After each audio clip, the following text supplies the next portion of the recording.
Velan social media.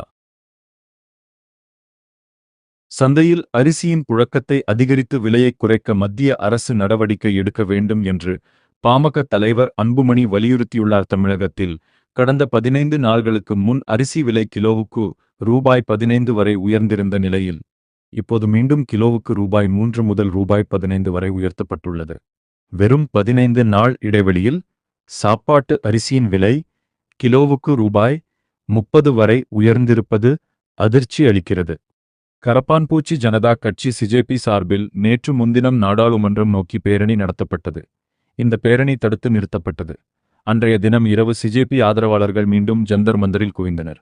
நள்ளிரவு முழுவதும் ஆர்ப்பாட்டம் நடைபெற்றது. பேரணியின் போது காயமடைந்த போராட்டக்காரர்கள் டெல்லி RML மருத்துவமனையில் அனுமதிக்கப்பட்டு உள்ளனர். அவர்களை மத்திய அமைச்சர் ஜே.பி. நட்டா நேற்று சந்தித்து ஆறுதல் கூறினார்.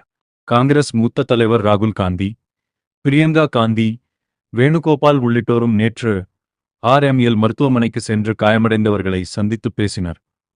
பிரதமர் நரேந்திர மோடியின் இல்லம் அமைந்துள்ள லோக் கல்யாண் மார்க்கில் திடீர் போராட்டத்தில் ஈடுபட்ட ராகுல் காந்தி உள்ளிட்ட காங்கிரஸ் தலைவர்கள் கைது செய்யப்பட்டனர். மத்திய கல்வி அமைச்சர் தர்மேந்திர பிரதான் பதவி விலக வலியுறுத்தி டெல்லியில் நேற்று கரப்பான்பூச்சி ஜனதா கட்சியினர் பேரணி நடத்திய போது தடியடி நடத்தியும் கண்ணீர் புகை குண்டுகளை வீசியும் போலீசார் அவர்களை கலைத்தனர்.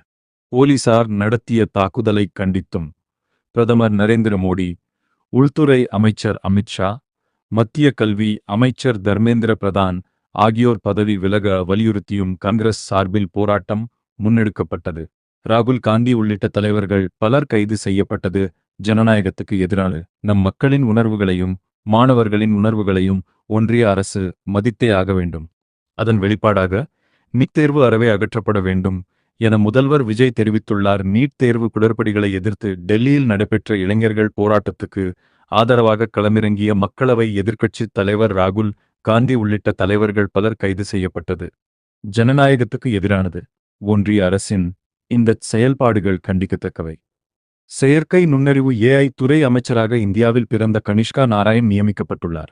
பிரிட்டனின் புதிய பிரதமராக ஆண்டி பர்ன்ஹாம் நேற்று முன்தினம் பதவியேற்றுக் கொண்டார். இந்நிலையில் இந்திய வம்சாவளியைச் சேர்ந்த நாடாளுமன்ற உறுப்பினர் கனிஷ்கா நாராயணை நாட்டின் முதல் பிரத்யேக செயற்கை நுண்ணறிவு AI துறை அமைச்சராக நியமித்துள்ளார். தனது அமைச்சரவையில் மேற்கொண்டுள்ள பரவலான மாற்றங்களின் ஒரு பகுதியாக இப்பதவியை அவர் கேபினெட் நிலைக்கு உயர்த்தியுள்ளார்.